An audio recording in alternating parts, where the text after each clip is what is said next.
Other industry events.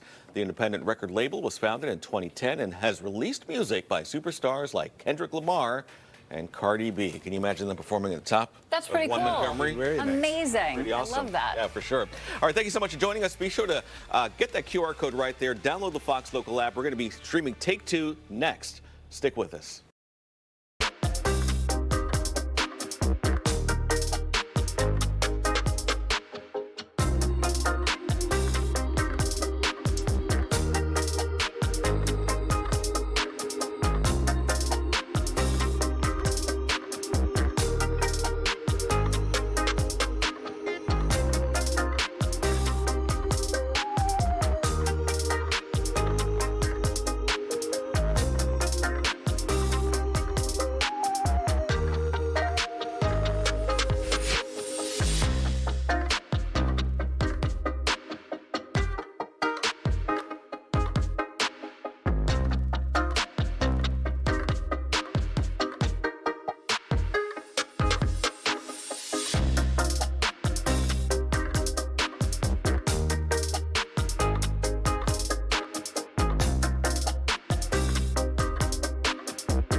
Welcome to Take Two. Andre Sr. here along with Sal Castaneda. And we're going to dive into some of the stories that we've been covering for today and some that you haven't heard of on the newscast either. We're going to start with this story, which, I came close to. That's the new speed cameras that are happening in San Francisco. What do you mean you came close to? Well, I'm going to tell you, this past weekend, I was driving into the city off of 80, and I was getting off, I guess, where was I getting off? Nice. Anyway. This is their Mission Street. This is their Market Street. This is the Mission area, and I saw the speed cameras, but they weren't issuing tickets yet. But they're going to start issuing those tickets now. By the way, we are streaming live on YouTube, so if you want to comment on any of the stories that we're talking about, feel free to chime in there, and we'll try to share your comments on air. Devin Truby, she's been following this this new update on the speed cameras that are coming to San Francisco. Good morning to you, Devin. And there's a very good reason for this, too. People were out there expressing the reason these speed cameras want to be up. What can you tell us about that? Yeah, good morning. Let's go ahead and take a look at one of these new speed cameras. We're here in the Cow Hollow neighborhood at the intersection of Franklin and Green, just outside of Sherman Elementary. And that's where they're placing these speed cameras at high impact points, near school zones, near parks. They're at 33 locations across the city. And they are capturing drivers within the warning period, 350,000 citations issued. The Transportation Department telling us that a majority of people that received one warning, they were not repeat offenders, so they think that the program is working pretty well. Here's how it works, though. If you are going 11 miles over the speed limit in an area, you're going to get a ticket for $50. That's starting today. Warning period is over. The tickets are live. We've seen a couple flashes already from the camera this morning, and then the fines increase from there. Maximum penalty would be $500. We saw a huge light up sign around Salesforce this morning warning people, hey, your speed is being on camera. It's being enforced, it's being watched, and the maximum penalty is $500. So that's kind of how things are working. Devin, I have a question, and you may not know the answer, but this does not preclude regular enforcement that the motorcycle officers do. This is in addition to, correct? Right, that would be my understanding as well. This is a pilot program. It comes from an assembly bill that was first introduced in 2023 and became law in early 2024. So 6 cities, along with San Francisco, participating in the pilot program. Lasts for 5 years. San Francisco, kind of one of the first up and running operational, but yeah, still normal traffic law enforcement. And also, if you think about a normal speeding ticket that you would get for being, 5-10 miles per hour, these are significantly less. Again, we're talking about $50 for being more than 10 miles per hour over the speed limit. I don't know for sure, but I think if an officer were to give you that ticket, I think you're talking about close to $250 or something like that. Right. So, yeah. I got the breakdown right here for the speed violation. So 11 to 15 miles an hour over the speed limit, $50. 16 to 25 miles, it's $100. 26 miles plus over the speed limit, $200. And any vehicle traveling 100 miles or more, $500. So it's going to be big. But as I was saying before, I was driving by one. I think this was on Mission Street, not too far from Market Street, and it's pretty. The whole setup is pretty big. And Devin, you were showing it a minute ago, so you can spot them. But if you're in a hurry, you might not notice them right away, and you could just end up blowing past the intersection. I think the photographers is pushing up to one right now, and there it is right there. That's what it looks like. So it's pretty sizable, the entire thing, but it's easy to miss. If you're going past one of these intersections. Andre, they look different from the red light cameras. The red light cameras have a camera, and then they have this huge like the big flash. white box. Yeah, big white box is a flash, so they can. So those it can are light different. You up. Okay, so they look different than the red light cameras. This is video. Yeah, this captures video, I guess. There are 33 of them around the city. They're located all throughout all parts of the city. I mean, we're talking about from out of Richmond District, down to the Lake Merced area. So if you're from that area, be careful. Plenty of them downtown as well. So it's something to keep an eye on. And Devin, there were people outside holding signs. There was a man on crutches we saw as well.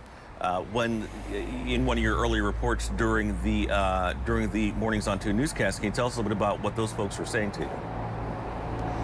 Yeah, good morning. That was the advocacy group Walk SF for Safer Streets. And the folks that we saw out here this morning from about 8 to 8:30, they were the ones that went to Sacramento and told their stories of how they've either lost or have a loved one injured due to an accident that involved speed. The advocacy group telling us that speed is the #1 factor for severe or fatal accidents within the city of San Francisco. They very much believe in the speed cameras, and they will be fighting for even more legislation to extend this pilot program. Again, only good for 5 years or until 2032, however long it takes for your city to get it up and running, and only in 6 cities. So they already said they plan to fight to keep the program past the pilot, but also so that more cities can get involved. There are other cities across the United States that have significantly more cameras, that have fully built out programs already that they point to and say have been a big success. This intersection in particular, if anyone is kind of from the area or remembers,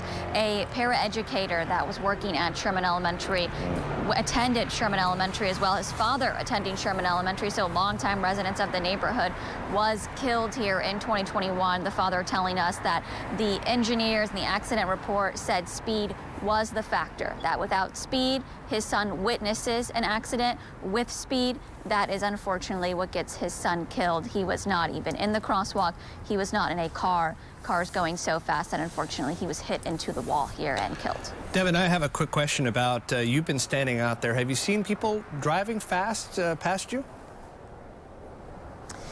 You know, I think people are probably a little bit less aware because even though we're in a school zone, school is not in session yet. So I would think people would normally be going a little bit slower here. We've seen 2 flashes this morning so far. You know, you are coming down a hill, so I think a majority of people are kind of coasting in the area, but the speed cameras, unless otherwise noted, they monitor you in both directions. So where we've seen the flash is people stopped and then accelerating too quickly out of the intersection, and that's when they're catching their ticket. Got it. By the way, they do offer low-income fee, public assistance fees for those, you know, based on your income if you're caught by one of these. So be aware of that. And the SFMTA has a map on its website of where all these cameras are located. So it's up there. They want people to know about it. It's public. So just be aware. Devin Truby reporting for us live in San Francisco with the new red light cameras that are now going live. 350,000 warnings have been issued so far, so you know people, you know, they're running those lights. But be warned. Devin, thank you so much. We're going to have much more coming up right after this here on Take Two, including an issue about falling asleep. You know, how long it takes to fall asleep, and much more coming up here on Take Two right after this.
Welcome back to Take Two. Andre Sr. here with Sal Castaneda. If you're just joining us, be sure to tune in. We are streaming, and you can comment on our YouTube page. You can just search for YouTube, KTVU, and the Take Two show will pop up, and you can comment on it right there on the screen. New study just came out, Sal. America's best and worst states for saving money in 2025. I'm looking at the list here. You're looking at the list, right? Does it shock you that California made the worst places to save? It does not. But it did surprise me what number we landed on that list. But we're going to start out with the 5 best states to save money. Okay. The 5 best states to save money. The first one is North Dakota. North Dakota scored the top spot on the list. This state has one of the lowest costs of living combined with strong median annual household income, $78,000 a year, just over that. The other one is Wyoming. the second best state. Cost of living on the lower end compared to some of the other states. By the way, beautiful. I went to Wyoming last summer and visited Yellowstone. I'd like to go. It seems really beautiful, right? To the Grand Tetons. That was good. Good. I need to look at your pictures. Yeah. They're on the socials. Iowa came in third for best state to save money. The income there, average income, $76,000. South Dakota is number 4, and Nebraska is number 5 on that list. So all those states immediately stick out to me for a reason. Because it doesn't seem like there would be a lot of jobs there, and you know, we probably could not go and do the job we do there. Well, not for our jobs, but there are probably way up plenty of other jobs. Jobs, but jobs that like.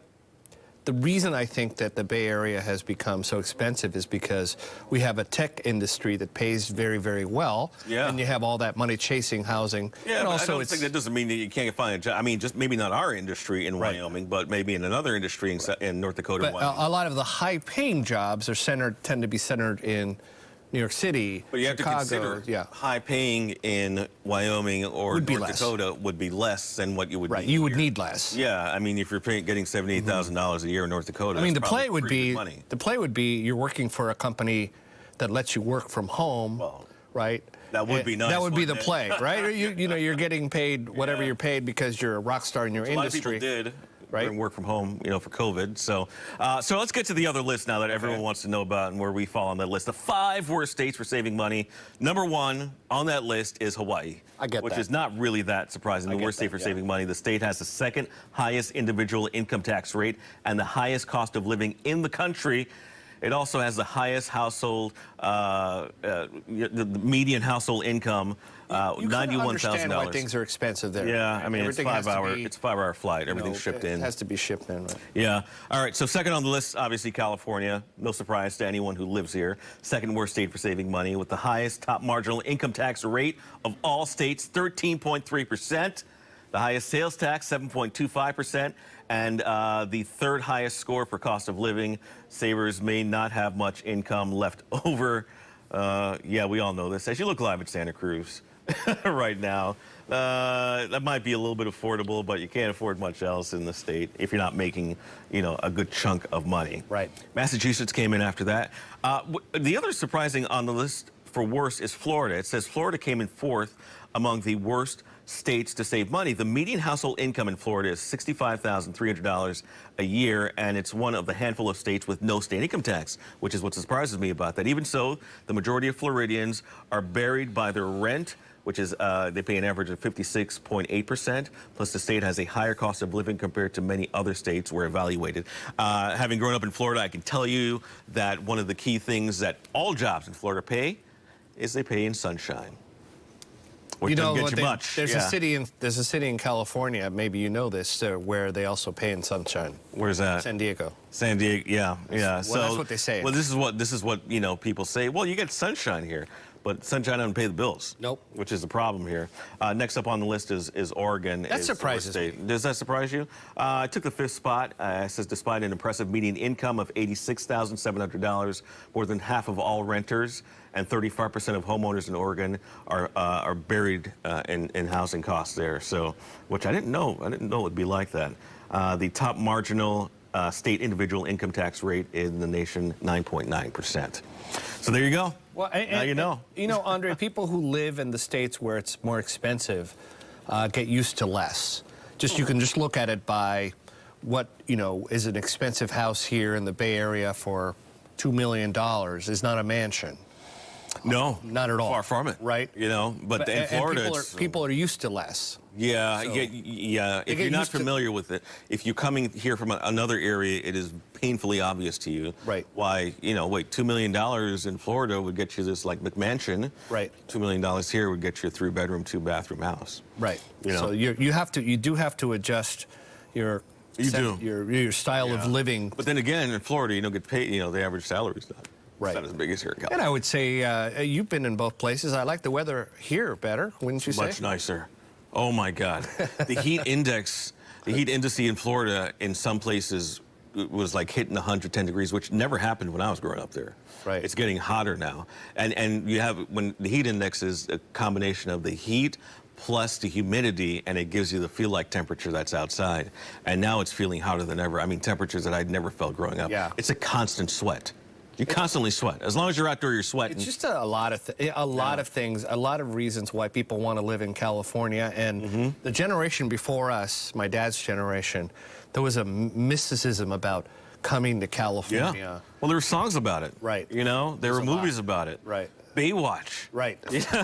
You know, all these shows. And I mean, the weather here is completely different. I had no idea until I came out here the first time, you know, like maybe 25 years ago. You're hooked on it. Yeah, no, I'm hooked on it. Yeah, the weather here is awesome. I tell people to come here all the time. All right, another study that looked into most Americans think that they're ready to fall asleep by 10:30, but their brains don't always agree. The survey shows that it takes an average of 42 minutes to fall asleep.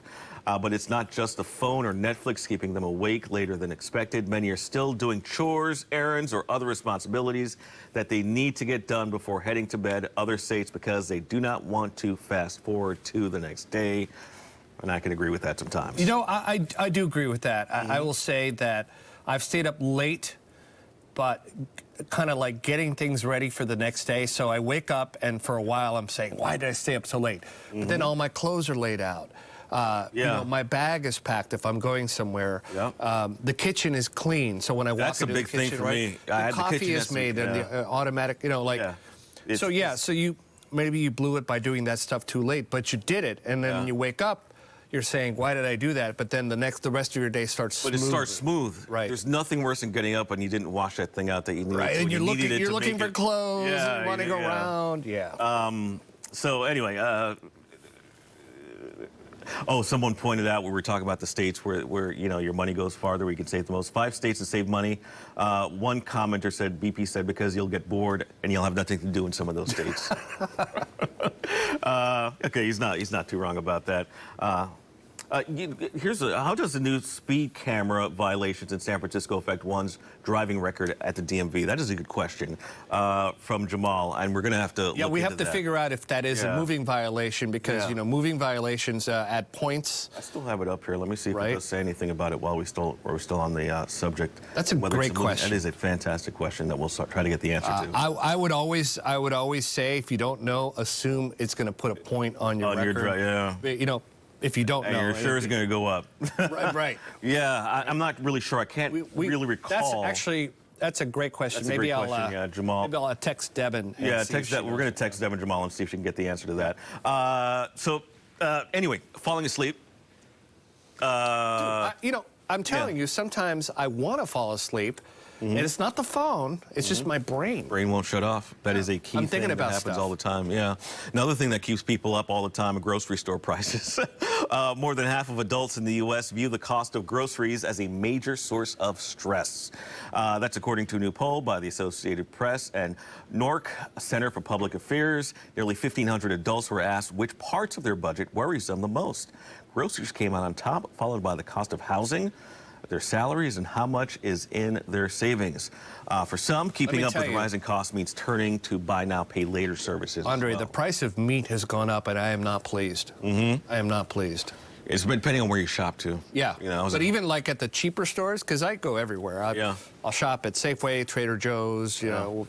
Whole Foods? Stores, Whole Foods. No, not really Whole Foods. I do. It's the closest one to me, but it's expensive. Like, you know, sometimes I even go to, what is that, Grocery Outlet? Grocery Outlet, By the way, they love us there. Yeah. The one in Oakland, they love us. They have great prices, too. Yeah. But even there, the prices have gone up. Yeah, prices have gone up everywhere. I can see why it's causing so many people stress. All right, Take Two is going to come back right after this. Travel is something we're going to be talking about. And I love talking about you love talking about that? Yeah. Some people are canceling summer plans. We'll have more on that coming up after this.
Welcome back to Take Two. Andre Senior here with Sal Castaneda. We're streaming your comments right there on our YouTube channel. One commenter, we were talking about the prices of groceries just a moment ago. One commenter said, I go to Costco Business Center, buy a huge block of meat and cut it up and freeze it. It's a good idea. To save some money. It's a good idea, as long as you actually Remember that it's there and you use it, because lots of times I've tried that and mostly remember every little block, right? But then sometimes I forget one and then I am throwing it away, so kind of negating that. But if you are disciplined, that could help. Yeah, well, yeah, that could help for sure. Especially everyone's got to be thinking outside the box when it comes to saving money now. All right, another story that we've been following for you, and that's more than half of people nationwide are scaling back or canceling their summer travel plans. Some of the top concerns are surging airfare costs, rising hotel prices, and economic uncertainty. Others point to safety, crowds, personal stress as reasons for skipping the trip. Travel experts say the pressure to plan the picture-perfect vacation can do more harm than good, especially if finances or your mental health are already frayed or strained. And so, you know, considering the price, we just talked about grocery prices, and now, you know, you're talking about summer travel, some people are foregoing it because really it's what so has to expensive. go first is travel before food, right? Like expense, yeah. Well, if you're food first. Yeah, if your grocery bill is going up and you feel like things are like kind of getting away from you, then you cut out that trip. You sure do, yeah. We asked that question this morning in our question of the day. We said, how are you handling the summer travel this year? And 54% of you say you skipped it. It's just too expensive. 36% of you say you're still going, and 10% of you say you booked a staycation. We showed that picture of Santa Cruz just a moment ago. You know, it's a good place to take the kids for a staycation. You can just kind of drive there, right? You can drive there from here. No lodging Easy trip. expense. Yeah, it's a day trip. You can come back. Yeah. And it's still fun, especially if your kids are young, you know, and they can enjoy a day at the pier there. And then you go to the beach, too. Right. And it's usually pretty... So yesterday I went, I took one of my daughters, we went to watch the sunset, and I saw a lot of people out there enjoying themselves, and it reminded me of, you can have fun for little to no money in California. We're paying to live here. Yeah, it was beautiful. Andre, it was beautiful out there. Yeah. Watching the sun go down, right? Over in Alameda Beach? Yeah. Yeah. And it was nice.